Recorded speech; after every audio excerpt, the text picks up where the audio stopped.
What's up? Welcome back to Nostalgia. Dave here. What's going on in pop culture right now? Big pod, busy pod this week. A lot to catch up on here. New music from ITZY and Treasure and Rae Jepsen and Travis Scott. 5-year wait for Travis. He's back. New TV from not new TV, wrapping up TV. Secret Invasion from Marvel. Rae Jepsen Season 3 from HBO. As well as an anime film and one of the biggest films in the history of Japan, the first Slam Dunk. A lot of stuff to get to here, but make sure you subscribe. YouTube.com/nostalgiapod, Linktree.com/nostalgiapod. Get the pod any way you can. Just make sure you get it. And of course, see the link below for the best of 2023 Spotify playlist for my favorite songs of the year. Let me know it's good, and let's get into it. What's up? Welcome back to Nostalgia. Dave here with a review of ITZY's 7th EP, Kill My Doubt. Of course, ITZY, JYP, 5-piece K-pop girl group, a group I'm a fan of. I've enjoyed ITZY's music to this point. I think they've impressed me with being a group that all 5 members have a pretty distinct, pretty noticeable musical strengths, musical personalities. They're, I think, an interesting and fun group, and a likable group. And some of their early music has really stood out. Obviously, their biggest song, Wannabe, amazing banger, one of my favorite K-pop songs for sure. Since those early days, though, ITZY debuting back in 2019, the past few releases have been a bit more polarizing, I think, to ITZY fans. You had Sneakers about a year ago. Their last release was Cheshire back in December, and now we have Kill My Doubt. And these last 3 EPs have just been a bit up and down, I think, in terms of most people's estimation. And ITZY, which kind of busts on the scene with that classic girl crush concept as far as K-pop group goes, creatively, sonically, they've been, I think, in a bit of a run. Not that they've been making anything bad, but they just haven't quite hit the highs they did when they first bust out onto the scene. And it's become more apparent as some of their peers have, kind of bust out. ITZY, I guess, probably one of, if not the first 4th-gen K-pop girl group. Everyone who immediately followed them, though, has made a ton of noise and really got a lot of credit for pushing K-pop forward. Think of course, New Jeans and IVE and LE SSERAFIM. And I feel like ITZY is in a bit of a tough spot where they might get a little left behind in terms of most people's attention, as these other groups are just incredibly hot and incredibly interesting. And of course, check out my reviews on some of those groups. I'm a fan of them. And ITZY, they put out a documentary, 2 parts on YouTube, about an hour long, going into the creative process behind Kill My Doubt and what that was like. And it seems that the group put a lot of work into this, of course, and is also very invested in making something good and really feeling that pressure to do just that. And to say all that, it's not for lack of trying, but I still feel like Kill My Doubt's a bit of a mixed bag. I give them credit, though, for what Kill My Doubt is, because there's a lot of different sonic ideas on the album, or the EP. The problem is, it's only 6 songs, so they don't really go down any of these new ideas more than once, and you don't really get any of those new ideas to deliver a full impression. And I just don't think the songs are completely here on Kill My Doubt. Track 1, Bet On Me, that's the lead single, has a music video out, been out about a month. That's a song where, sonically it's, I think, a bit more understated, a bit softer than some of their past big songs, but to me it just doesn't quite have enough to really grab you, where I commend them for doing something a little bit of a different speed for them, but it just doesn't completely, I think, have the oomph to really make you want to revisit it. I think Rujin's rap is just okay on that. The synth line is probably the most interesting part about the production, and it's a solid chorus from Yeji, Chaeyoung, and Leah, but I just don't really feel like it completely grabs you. The music video, they're kind of running and moving forward and kind of setting you up for this kind of boxing concept visually that they're doing with the album, but it's just not quite enough. Then I think we should go to track 3, None of My Business, which was the second single, also has a music video. And None of My Business, I think, is interesting. The chorus, pretty sticky from Yeji and Chaeyoung and Yuna. but also I feel like it's a little bit like underwritten. Like the performance is good, and in general, I like ITZY as performers, but just the song isn't completely there with the chorus, even if it's like vaguely catchy, but not quite catchy. You know, what's interesting about it is Rujin is singing both on verse 1 and 2, and she very rarely has like fully developed singing verses, right? Um, on the other side of that coin, Rujin's normal strength is rapping, but I thought the rap on None of My Businesses feels completely out of place and kind of awkward from Rujin, despite her normally doing that. Right after that part, though, you have Leah rapping. Leah, of course, one of the main vocalists on ITZY. She does not do rapping, so like having Rujin do a lot more singing and Leah actually do some rapping felt like a change, something different, right? But ultimately, I just don't think there's enough to the song. It's like it's just a bit half baked to me. I think this all kind of comes to a head for the wrong reasons with track 2, Cake, which also has a music video out now, which is an awesome looking video with like the red visuals. I like the video, but the song, gosh, the boring refrain of cake, cake, cake, cake, cake, with these grating, loud horns on top of it.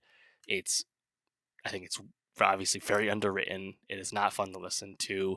Kind of like a feeble attempt at some kind of TikTok virality, I think. I don't know. I did not like it. I guess the pre-chorus right after the refrain is okay, but then you get like the actual chorus from mainly Yeji, and that just feels like a completely different song. In general, like between this like really stilted production and these really mismatch of like song components vocally, it just feels very odd, you know. And this feels like it's an attempt to replicate some of those big bangers they've made in the past and some of their biggest songs, but I just don't think the song was here. Like the writing is just not here, you know. Um, from there, you have track 4, Bratty, which I think the chorus pretty sticky from Rujin and Yeji, not bad. Yeah, solid melody, it's fine. Bridge into the last chorus, pretty nice. Psychic Lover, a little bit of a guitar lick in there, no rapping. Nice chord progression, like Yeji and Leah stand out vocally. And then the last song, you have Kill Shot, which also has a visual with it. And this is clearly a nod to In the Morning, of course, the Mafia song. People know, one of the big ITZY hits. And it doesn't quite hit the highs of that, but still okay. So, like, that's all the songs. Like, as you can tell, like, I think there's things to like about it. And if you're an ITZY fan, you can like try and talk yourself into some of this stuff. But to me, I want to just hear better records, and I just think like the A&Ring and like the creative work behind this is just not up to snuff. And I hope JYP can kind of right the ITZY ship here, because again, like I think most people who like ITZY, they like them because they like the group, they like the people involved. Yuna, incredibly underutilized, underrated rapper, great vocalist. Rujin, of course, people know how huge of a stage presence she has, and Yeji is arguably one of the most talented, new faces in K-pop. She can do everything. Leah, nice vocalist. Chaeyoung, nice dancer. Like it's a good group, but we just haven't heard the songs in a few years since the early days, and I'm hoping that changes because I like the group and I hope they can stick around. And again, they got a lot of big competition right now with some of the newer faces coming up. So we'll see what happens next with ITZY. I can't imagine they go quiet for the rest of the year. They'll probably release another EP at the end of the year, I would imagine. We'll see though. But let me know, how did you feel about ITZY's Kill My Doubt? How did you compare it to the last few releases? Do you think it's kind of a more interesting step in the right direction, but not quite there yet, like me? What do you think? And for more K-pop reviews, more music reviews, subscribe, and I'll see you next time. What's up? Welcome back to Nostalgia. Dave here with a review of Treasure's second album, Reboot. Yes, Treasure, the YG K-pop boy band, back with their first full-length release in some time. They had a few EPs come out last year, and I gotta say, this is my favorite Treasure release by far, and I think one of the best K-pop albums of the year, bar none. This really impressed me, really raised Treasure in my estimation when it comes to K-pop groups, and I was just really quite pleased with this. Kind of came out of nowhere for me. Treasure is a group that, despite being on YG, a big label, they haven't, I think, made as much noise as some of their peers, but they've had some moments for me, particularly one of their B-sides, BLT Bling Like This, I think just has amazing melody, one of the catchiest K-pop songs I've ever heard. Really love it. And despite all that, I haven't heard that completely continued in, EP or album form to this point. But on Reboot, I was just really blown away by the really cohesive, consistent vision and consistent production choices that we get on Reboot. I mean, just simply put, this is a electropop album. The production with this consistent pulsing bass and, kind of house vibe, you could say, really stood out to me. And because they're so committed to this style of production, I think it really works. You think of probably the most notable K-pop release from a male boy band this year. That would be Five Star from Stray Kids. That's an album that has production all over the place and does all kinds of different things and mixes up genres constantly. And we love it for that. It's a great record. That's not what Treasure is doing on Reboot. Treasure is so, I think, consistent and fixated on a specific sound with Reboot. And to me, that's just as commendable because it's a really, I think, clear vision with a type of record. And to me, it just really stands out. I thought the whole release, front to back, 10 songs, 33 minutes, just really goes. I liked every song on it. So yeah, let's just kind of get into the songs here. Bona Bona, track 1, that drum hit beat breakdown just really kind of stands out to you. After the rap verse, you have this hand clap into the chorus. The chorus even gets bigger at the end when you hear it again. Just really big track right off the bat. Track 2, I Want Your Love, super, super bass heavy. It almost gives you like a David Guetta type vibe when it comes to hearing the production on that. The melody in the middle verse has also really grabbed me. Track 3, Run, this pulsing beat, pulsing bass once again. And then also really, I think, catchy outro. The next song, Move, T5, I thought was pretty good. Song after that, you have Goat, parentheses, Rap Unit, the rappers on Treasure. Pretty solid K-pop, hip-hop song. I think in general, hip-hop in K-pop can be a bit up and down, but I think this one was pretty good. The next song, That's Stupid, again, that pulsing bass just really grabs you. Song after that, The Way To, parentheses, vocal unit, the singers in Treasure, right? This is the one piano ballad on Reboot, the one breath, the one pause before we get back to the club with the sound. That one, also, I think it's a nice break. It fits the album just fine. Sounds pretty well, pretty good, especially because it leads up to the end. At this point, I was like, all right, that's 7 songs. Feeling good. The vibe is good. I'm impressed with the production choices. I'm impressed with the consistency of the vision, right? Then you had the 7th track, the 8th track, Wonderland. Awesome, just mix of everything. Really sticky hook. Big bass, once again. Great rap verses. Love it. And then, track 9, B-O-M-B, Bomb. It's my favorite song on the record. The vocals are incredible on this. Super, super catchy. Amazing chorus. Like, this is probably one of my favorite Treasure songs. I thought Bomb was delightful. Loved it. And then Lovesick's a great closer as well. So, in conclusion, I don't have a whole lot more to say. I think it just really goes. It's really cohesive. Great vision. The production is very consistent and really sounds great. And, I'm a bit critical of K-pop groups that have many members. Treasure has 10. If you heard any of my NCT reviews, this is what I think. I just have a hard time connecting with groups with this many faces, this many voices. But I think if you're going to be as consistent with your sonic vision and your production style as Treasure was with Reboot, you can get away with having this many cooks in the kitchen. And I think after Reboot, Treasure definitely deserved to be up there in the mix of, I think, their most popular peers. The male group space, post BTS hiatus, there's still a lot of heavy hitters, of course, with Stray Kids and Hyphen and TXT and 17.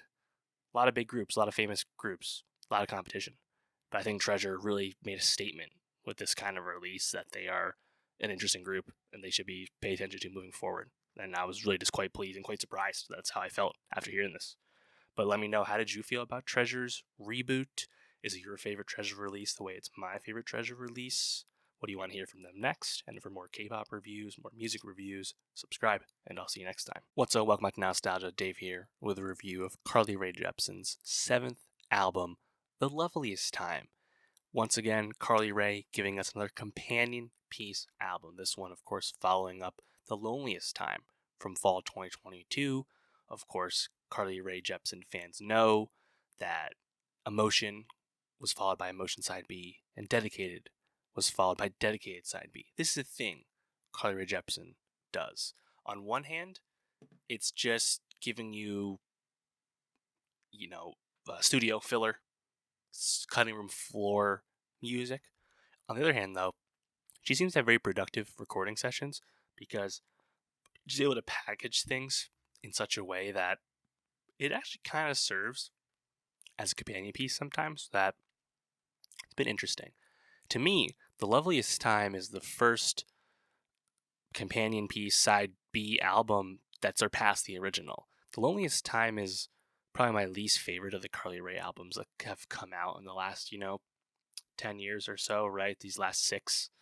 But The Loveliest Time is a really nice, I think, sonic departure where this one is a bit lower stakes, a bit leaning into having a lovely time.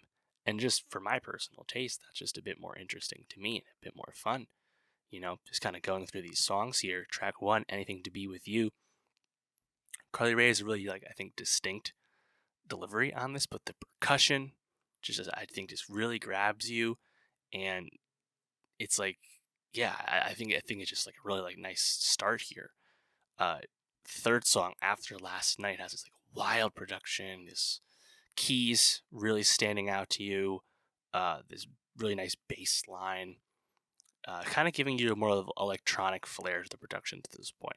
Aeroplanes is a bit of a departure from that, which is really consistent through the rest of the album, where Aeroplanes has this really sticky drum melody, almost kind of like a aughts rock song, lately, or even an 80s rock song, I guess you could say. It's a bit of a throwback vibe, but I think Rae vocally can ride on something like that. Shy Boy really stands out to me because of the funk production vibe you get there. Enjoy that one quite a bit. The best song, though, on The Loveliest Time would be one of the singles, Psychedelic Switch. This is just a straight up synth pop bop. Banger. Love it. Just so fun. I think Rae Jepsen, some of the biggest songs she has, of course, way back, but also more recently, are kind of boppy, But I think Psychedelic Switch doesn't compromise the rest of the album. It's not quite like a Cut to the Feeling or like a beach house type song. This is more it's in the flow of the album, in the flow of the vision of the record, but also just really stands out as a single. I think it's very easy to revisit. So Right, the following song that really stood out to me just because Rae's kind of raspiness to her vocals I thought was really nice. Come Over, I thought the chorus was very catchy. And yeah, I think just, 43 minutes, 13 songs.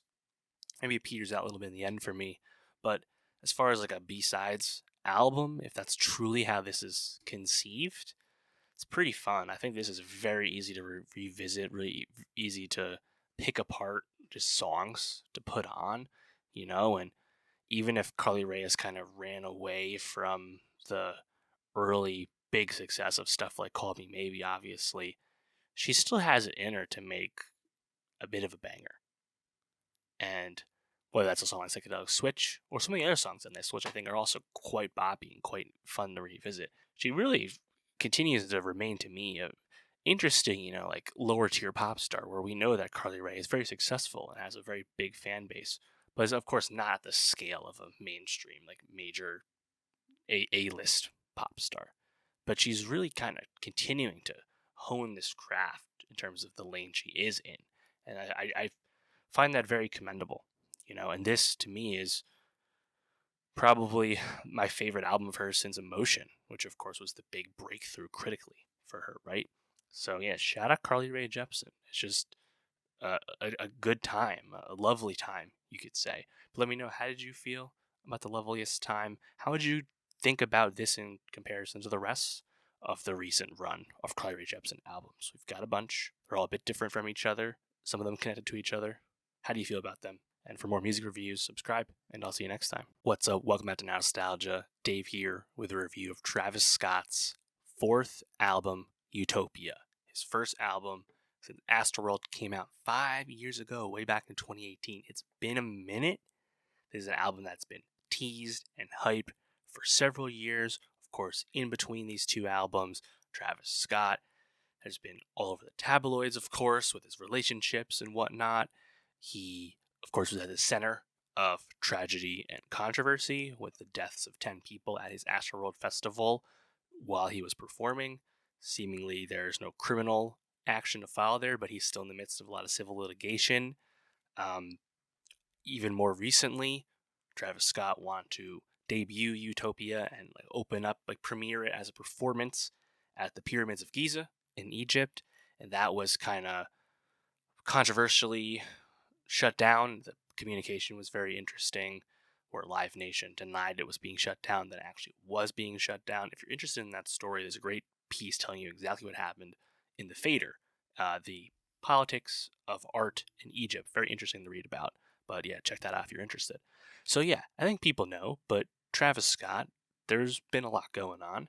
Honestly, musically, since Astroworld, Travis to me has been on a bit of a downturn, where the features have very rarely been memorable. Some of the loose songs that have come out since then, like Highest in the Room, which is a big hit, but we haven't really hit the highs of Travis Scott in quite some time. So I think to me, there's kind of a lot riding on what this album would be, especially given all the hype that's been put on it by Travis Scott fans and even by Travis Scott himself. And Travis Scott, since Astroworld, also has really become a face of consumerism. Endorsing everything from McDonald's meals to you name it. He's been around, been ubiquitous, but musically it's been quiet, and that's not just because it's been a while since albums. And I'm been a big Travis Scott fan. Obviously first heard him back with Al Faro, and of course the Yeezus feature way back in the day. Of course, people know, but Al Faro and I think Days Before Rodeo really grabbed me, and of course people know how good Rodeo is when that came out. But that's we're talking 10 years ago at this point. It's been a minute, and I really didn't have expectations for Utopia. I was just hoping it would be interesting and good. Astroworld, I think, really stands out as a tremendous record, both in terms of sonic and creative cohesion, production, and vibe. And the album before that, Birds in the Trap Singing Night. Love that just because there's so many damn bangers on that one. I saw Travis Scott perform at a festival in 2018, right before Astroworld came out, and it was an absolute blast. He does, in fact, bring the rage, people know. And, I was a big fan going into Astroworld, really hyped for Astroworld, and Astroworld delivered for me. And again, since then, I kind of been waiting to know, what is Utopia going to be? What kind of rapper is Travis Scott going to be moving forward? And to me, Utopia is clearly not as good as any of the other albums. It's, I think, a middling record. It's brought down by the fact that it's very long. It just has stuff that doesn't work on it. 19 songs, 73 minutes. It's too much. But there are also some incredible highs on this, which I think speak to what people think about Travis Scott as an album artist. And Utopia also, I think, highlights, the deficiencies of Travis Scott as a rapper when everything else around him isn't quite up to snuff.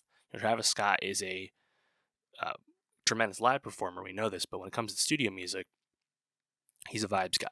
He's not a bar for bar rapidy rap guy. So he needs the production to be there, and he also obviously relies on big features. That's been the case his whole career. And the features, for the most part, don't really hold up to some of those big, amazing features he's had in the past. When you think of numerous features on Rodeo, like the Quavo and Bieber stand out. Of course, people remember everything on Birds in the Trap, whether it was Nav or Bryson Tiller, some bunch of bangers on that. Of course, Drake with Sicko Mode back on Astroworld. Travis has relied on collaboration. And the Utopia features, with a few exceptions, just aren't quite there, despite the name brand being there. The A-list is here on Utopia, but the music isn't quite up to that snuff. So, mixed bag record for me, but there's definitely some stuff I like, and we can get into that. Starting right off the bat, you have the start Hyena, which kind of has a fun like vocal like pitch up like flare in the beginning, and then the vibe with the beat really reminds me of like the production on New God Flow from Cruel Summer. Funny enough, I think Trav has pretty solid flow on this one. The second song, Thank God, I like that one quite a bit. What's like the vocal line about goodbyes, like that's life, however it goes, like it's pretty catchy. Of course, though, we really should start with track 3, Modern Jam, featuring Tizo Touchdown. Man, Modern Jam was trending got Yeezus trending last Friday. For good reason, I think, because the bass on this, the vibe of this production will remind you of Black Skinhead, like, immediately. Travis's performance on this, very reminiscent of a Kanye flow when it comes to rapping. I thought Modern Jam was pretty awesome. It has even the lyrical deficiencies of Kanye, where Travis saying some pretty wild shit in some of those bars, but man, gets you moving. It's also pretty cool that the song is produced by Guy Manuel, of course, one of the members of Daft Punk, R.I.P. Daft Punk. I think Modern Jam is pretty special, pretty awesome, and to me, that kind of union of production and vibe and energy, that's what you want from Travis Scott, is a song like Modern Jam.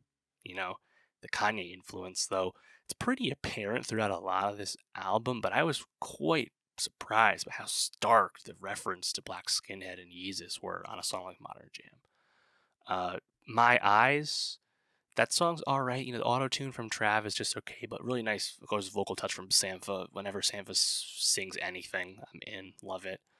God's Country's got a lot of love for the kind of the production, the transitions, the mix on it. Definitely a vibe song. Not something I was super grabbed by, but I saw a lot of love for it. Sirens is alright. And then we have Meltdown, featuring Drake. You have a lot to live up to after Sicko Mode for Travis Scott and Drake. And man, I am happy to report that Drizzy Drake delivered once again for Travis Scott. Oh my god, I love this Drake feature. Drake is just going so damn hard, aggressive, disrespectful, spewing mad negativity. This kind of locked in rapping Drake. This is what we want. This is what we need for a whole record. This was so great from him. Drake still got it, man. The flow kind of reminds me of some of the stuff off Her Loss, where like the songs where Yachty was involved. I was like, I feel like I hear the Yachty influence with the rap here. But I think it goes really hard. And Drake with his delivery, the way he goes down to a whisper, like a patter, where he's like, "You scared of the six," but he whispers it. Oh my god, it's so fucking hard to catch. It's so catchy. I thought it was so great. Of course, a lot's been made of what Drake's actually saying on this song, Meltdown, talking about melting down iconic Pharrell Williams chains, and he disses Pharrell and pushes way. Goddamn, we love when Drake throws the subliminals, man. Keep it going. It's a really hard extended verse from Drake. Trav got waxed once again on his own song featuring Drake. I think Travis is fine, and it's pretty fun halfway through where there's a beat switch up and Travis switches up what he's doing. But to me, the highlight of the song is going to be the Drake feature to this point. I think this is a clear hit, and it's going to stick around. Yeah, that is what I want from Drake. But it should stand out that the most impressive part about that song was not Travis Scott. That's kind of an issue sometimes with Trav. Right after that, you have Fiend featuring Playboy Cardi, which is not a song I liked. It's a rage song. Cardi's vocal delivery and switching up his performance is probably the best thing I can say about it, but I did not really care for it. Del Resto Echoes features Beyonce, but frankly doesn't do a whole lot with that. I would love to hear Beyonce on anything, but that song's just a bit of a non-entity to me. Frustrating. I Know, question mark.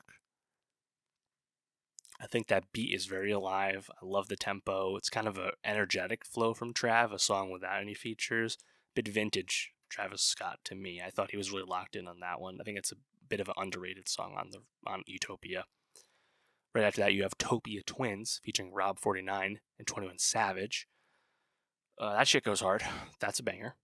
Rob 49 really making the most of this look here. Sounds great. Gosh, I mean, Ryman 21, Ryman Glizzy, and Busy. Just the vibe shift, too, from I Know into Utopia Twins is so damn stark. I also love 21 talking about x-rays and CAT scans. You can ask his op about those. Like, that, it's just hilarious way to rap about something 21, of course, raps about all the time. Love it. The next song is Circus Maximus, which is the name of a short film that released in theaters from Travis Scott and A24 in the lead up to this album, featuring The Weeknd and Sway Lee. And I think the beat's probably the most interesting thing about this. Notably, this also reminded me of Black Skinhead specifically, the second song after Modern Jam, to remind me of a specific moment on Yeezus. And I guess the most interesting thing about this is probably the beat. It's like, oh, that's what The Weeknd would sound like if he was on a Yeezus beat. Overall, though, I don't really love the song or anything. Parasail, Young Lean, and Dave Chappelle, kind of a miss for me. Although I love the look of giving Lean a feature here, but I don't know, it doesn't really make an impression for me. Schizo, featuring Young Thug.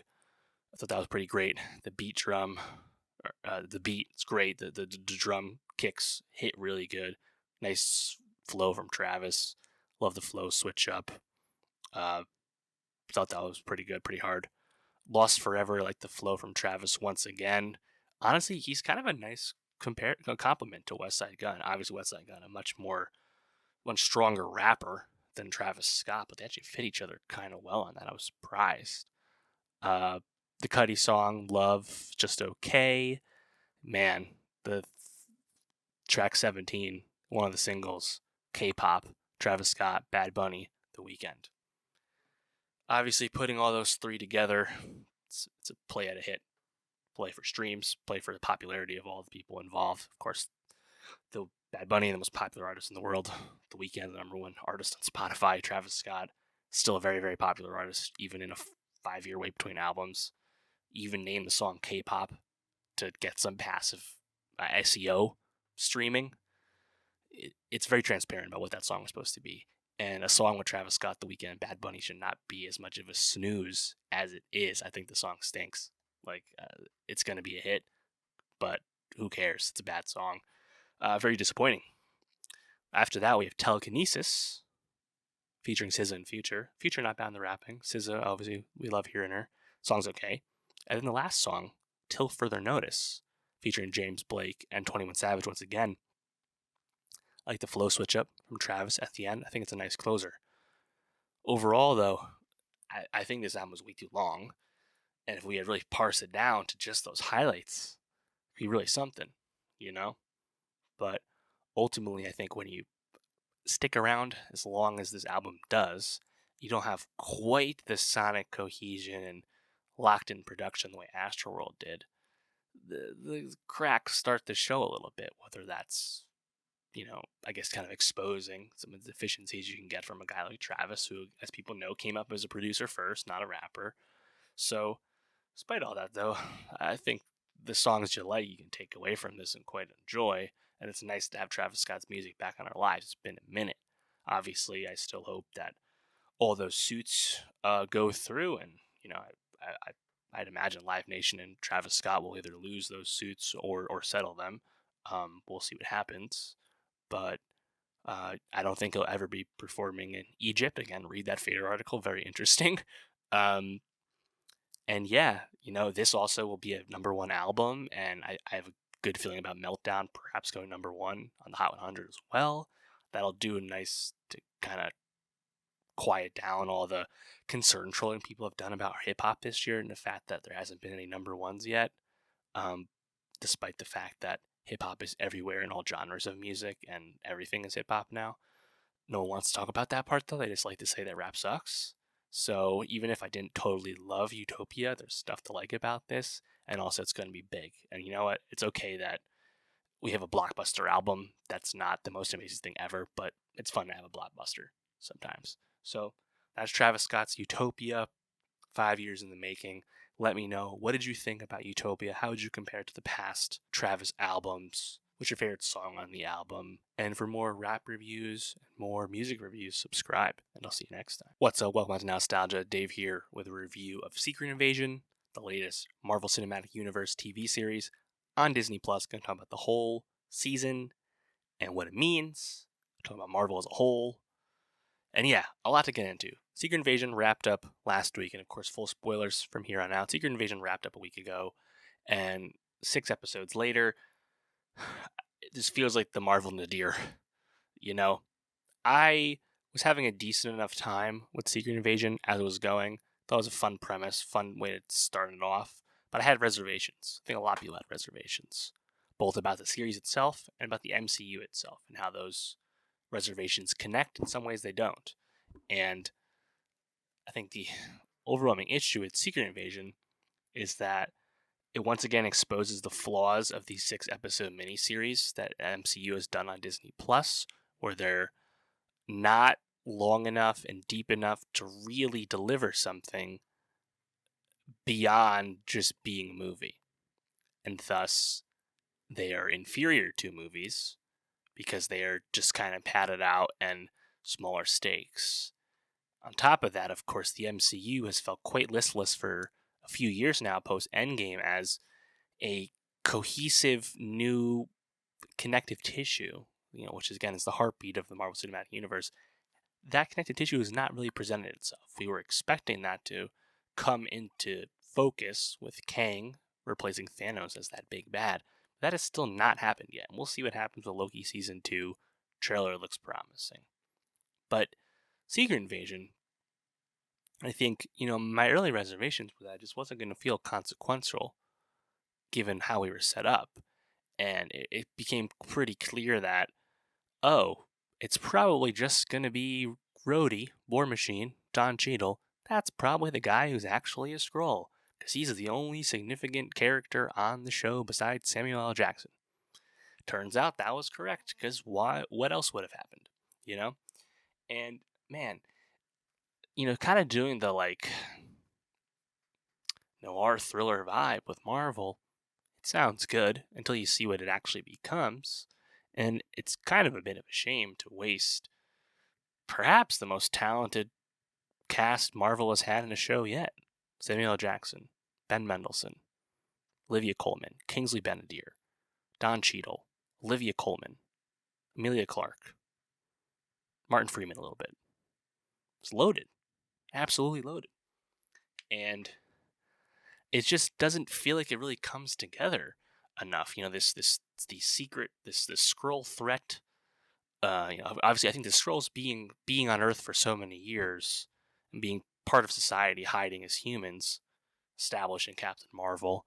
That's interesting. I've always criticized the MCU as not really feeling like a lived-in world all that much. That's kind of interesting. But the core conflict of this series, where you have this faction of Skrulls led by Kingsley Benadir's character Gravik. They want their own homeworld, or they're gonna just take over Earth instead. This kind of dissident rebel group amidst refugees, Skrull refugees, it just felt very familiar to Falcon and the Winter Soldier's plot. I was very hard on Falcon and the Winter Soldier when that came out in 2021, but in hindsight, it's a lot better than this show. It just, even if it flubs some of its thematic choices, it also kind of lands a lot of its planes. Secret Invasion tries to be a lot about Nick Fury as a character. This is the most screen time we've ever seen Samuel L. Jackson get as Nick Fury at any one time. And despite all that, there's still not enough time to really do much, And I really just loathe the resolution where Samuel L. Jackson returns to Earth from being in the space saber spaceship, whatever, to start the show. And at the end of the show, he just goes back to space. Again, it's as if nothing happened. And yeah, did the President of the United States kind of declare war against Skrulls and other aliens at the end of this show? Sure. But I don't have any faith in the MCU storytelling to make that feel like that's something that matters in terms of the changing of the MCU world. A lot's been made of the ending where Ben Mendelsohn's character Talos, his daughter, Gaia, played by Emilia Clarke, Gaia gets basically powered up with a bunch of powers from characters we know, such as Drax, and Captain Marvel, and the Hulk. And this was the result of the harvest, where Fury and some of his Skrull underlings basically harvested DNA of Avengers and whatnot for purpose, for science, and for reasons, Interesting premise, sure. Kind of the fun stuff we like about MCU kind of retconning stuff into its past.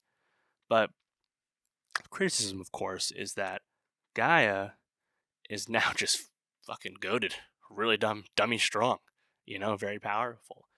And I feel bad for Emilia Clarke, where now this is going to be weighed on her. Obviously, this was not her decision to have the character go this route, but it's a bit of a corner that I think they have to write themselves out of, where maybe Gaia loses those powers or things wear off, or they have to fix some of it, because it feels a bit game breaking right now, and they just need to rectify something like that.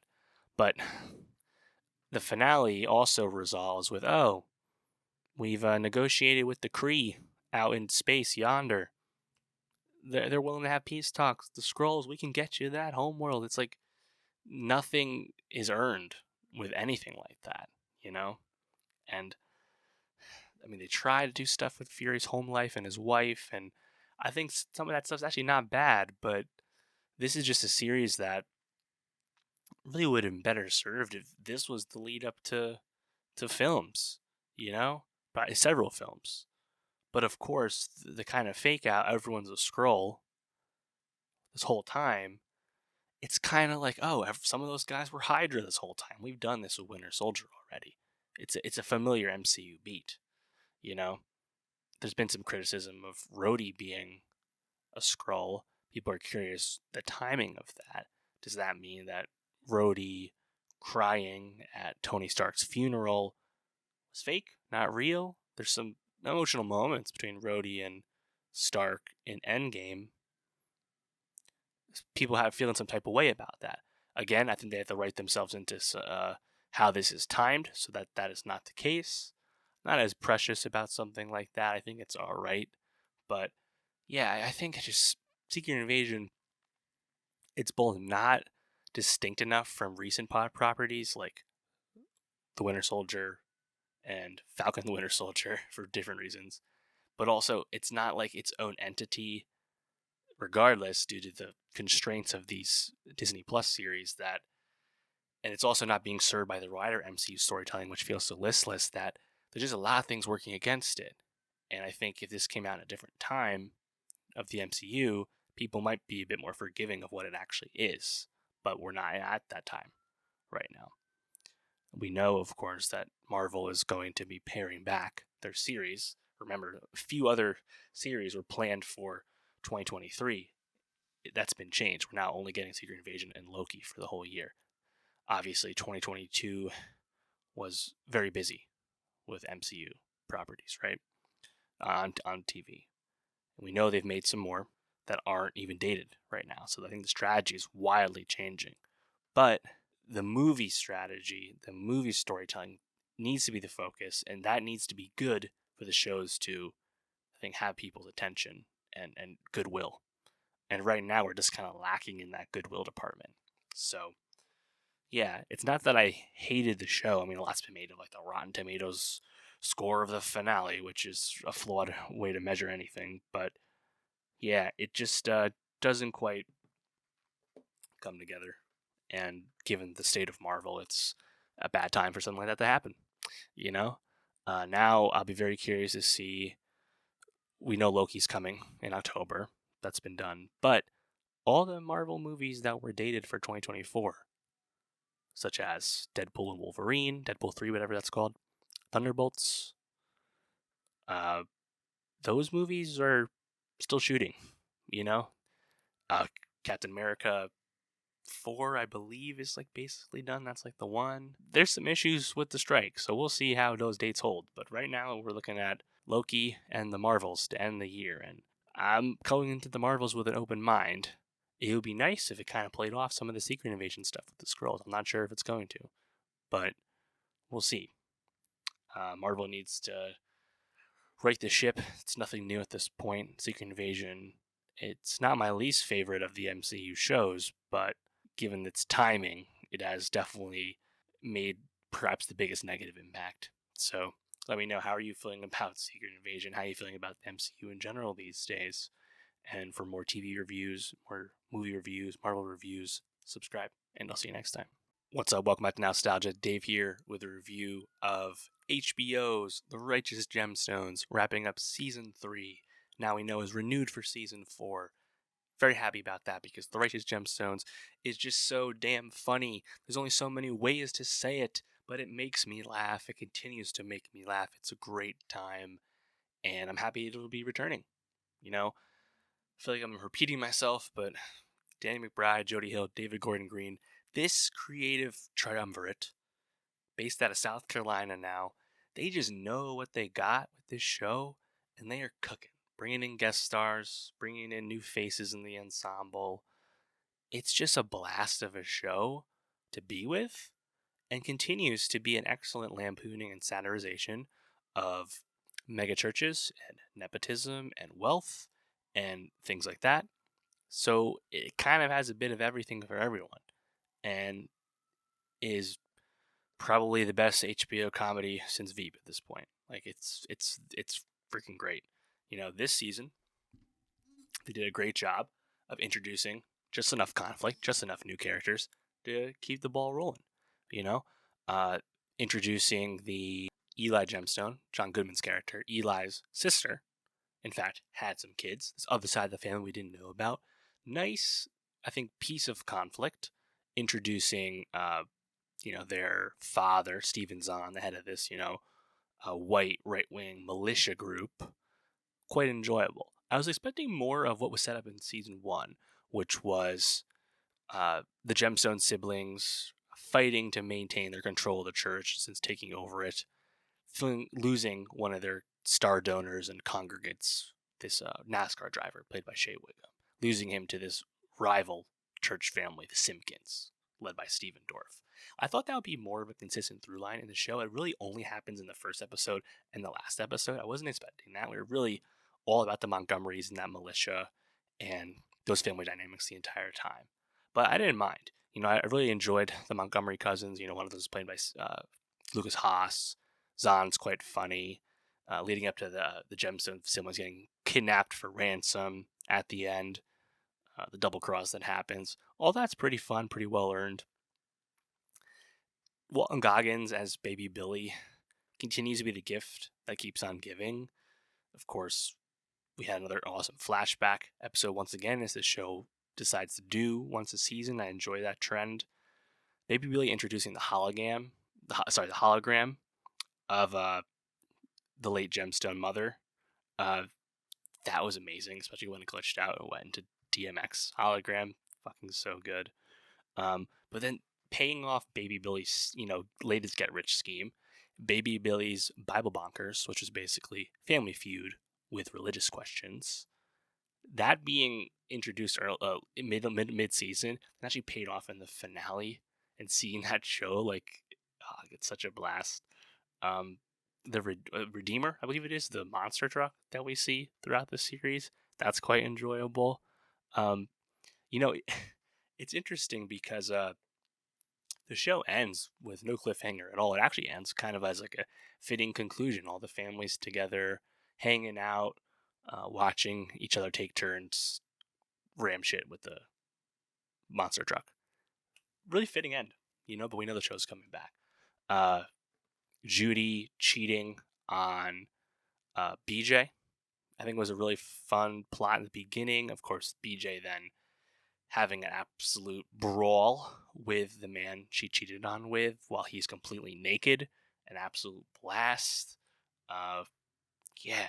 Keith and Kelvin finally coming out by the end of the season. Really nice to see that. Like that too. BJ, Tim Baltz, really awesome part of the ensemble. He's really great. As is Jesse's wife, Amber, played by Cassidy Freeman, also underrated part of the ensemble. I think my favorite part about the show remains, though, Edie Patterson as Judy. HBO should run the shit out of her for a supporting actress comedy Emmy, because she is just on 100 the entire time and is so damn funny. As a result, I love Edie Patterson on The Righteous Gemstones. So good. But yeah, I think it's another fun, satisfying season of Gemstones, and it remains a really funny show, and one I wouldn't say it's necessarily underrated. Like, it rates pretty well. It seems to be a successful series, but it could probably use more praise. So shout out to Righteous Gemstones. Really excited for season 4. Hopefully we get that. Maybe next year. I don't know though. Given the strike, I'm not sure if that'll necessarily happen. Then again, this is a cheaper show to make. They have a production system, making it in South Carolina, so it's probably something they can ramp up quick if the scripts are in order. We'll see. So maybe end of next year, if not 2025. We'll see. But let me know, how'd you feel about Righteous Gemstones Season 3? And for more TV reviews, subscribe. And I'll see you next time. What's up, welcome back to Nostalgia. Dave here with a review of The First Slam Dunk, new anime film. Well, new for the United States. Just came out in release. But of course, it's actually the 5th highest grossing film made in Japan ever. $263 million all time. Just came out in the United States. I think this is a very interesting anime film. One, for that immense success that it's achieved in Japan and China primarily, and also the fact that this is a film to a very old anime series from Toei. Of course, people know, classic anime producer. Toei's still kicking, but the 101 episodes of First Slam Dunk, the 101 episodes of Slam Dunk, the anime series, that was released between 1993 and 1996. And they released a few movies during that time. But the first Slam Dunk is actually the franchise's first movie in almost 30 years. And on top of that, it's directed by Inu Takahito, the creator of Slam Dunk. So really cool to see a franchise kind of rise up from the ashes by its creator, nonetheless, and to find just such strong success for a sports anime. It's a show about a basketball team, pretty interesting. And shout out a Japanese film, Suzume, from Makoto Shinkai. That's the 4th highest grossing Japanese film ever, and that also came out this year. So been a big year for Japanese film, and the first Slam Dunk actually won the Best Animation of the Year award at the 2023 Japan Academy Prize, beating out Suzume in the process. I don't think a lot of people would have seen that coming a year ago, But yeah, First Slam Dunk, it's a 2-hour movie. I thought it was a bit long, but it's pretty interesting. Kind of the structure, I think, stands out, where it's about this one basketball game between 2 high school teams.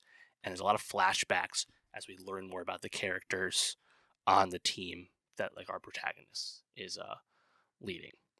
And I think what's interesting is, I don't know Slam Dunk the series, but from what I understand, the protagonist of the first Slam Dunk, Ryoto, who is this undersized point guard, Ryoto is not actually the protagonist of the series. The protagonist is actually one of the supporting characters in the movie. That would be Sakuragi, the redhead, power forward character, brand new basketball player. He's very limited court time, but just kind of naturally gifted and athletic.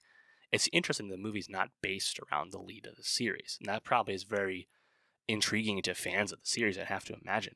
But yeah, we're kind of set in like modern times where Ryota, he is from Okinawa. He moves up to the mainland, and he's undersized, but he's basically playing ball because his dead brother was the one who had pushed him to play basketball. And his dead brother was a prodigy, like a great basketball player, and Ryota's like struggling to live up to that legacy, and his family struggling to move on from this tragic death. He's already lost his father as well. And it's interesting kind of going back between the course of the game and learning about Ryota's life. We eventually start to learn little bits about the other characters on the team, the rest of the starting 5.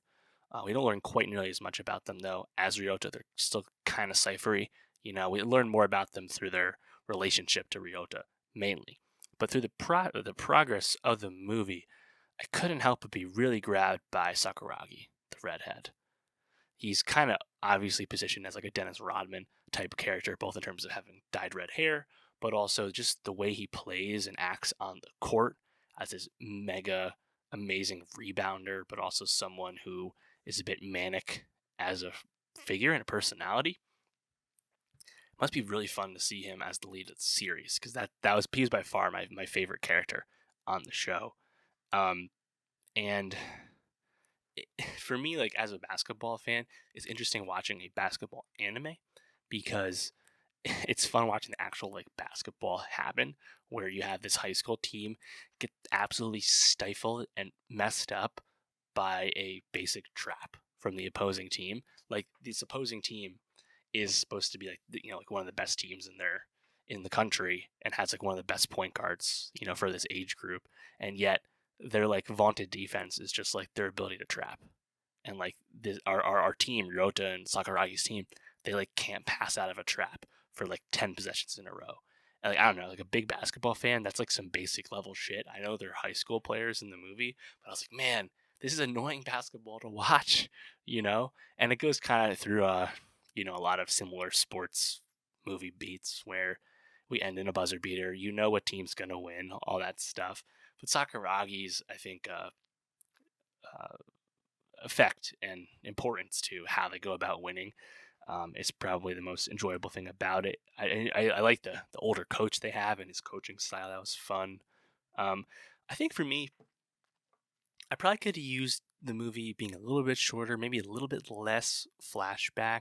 If you're going to focus on just like the one game and kind of be like that leading up thing as we learn more about these characters, and then by the time the game ends, you're really connected and invested, I'm down with it. I just think we probably could use a few less flashbacks, just condense it just a little bit more. It probably hits a little bit harder.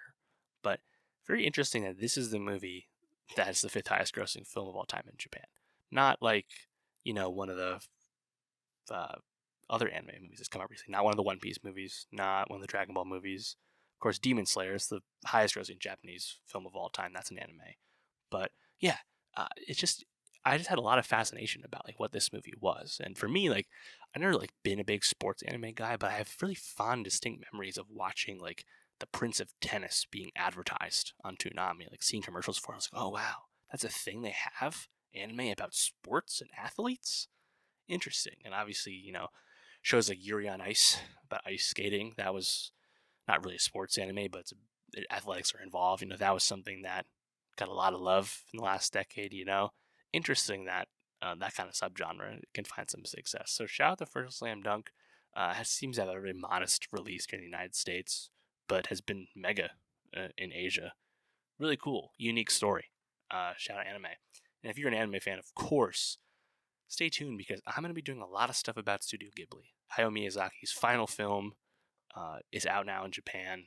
I'll be covering it when released in the United States, and I'll be doing a complete Studio Ghibli ranking pod in a few weeks. So stay tuned for that. And let me know how you feel about the First Slam Dunk. What was your favorite part about it? And for more anime and movie reviews, subscribe, and I'll see you next time. That's going to do it for the pod this week. Next week, I'm not sure exactly when it's coming out yet, but I do know what I'll be talking about. We got HBO back with season 2 of Winning Time, new PlayStation movie Gran Turismo. We'll see how that turns out. Quavo, new solo album. Also new music from Somi and No Name. Been a long wait for No Name. And Only Murders in the Building, season 3, kicking off on Hulu. So decent amount of stuff to get into here as we approach the summer content deluge, but we'll get through it. Make sure you subscribe, youtube.com/nostalgiapod, linktree.com/nostalgiapod. Get the pod any way you can. Just make sure you get it. And of course, see the link below as well for the best of 2023 Spotify playlist for my favorite songs of the year. Let me know what's good, and I'll see you next week.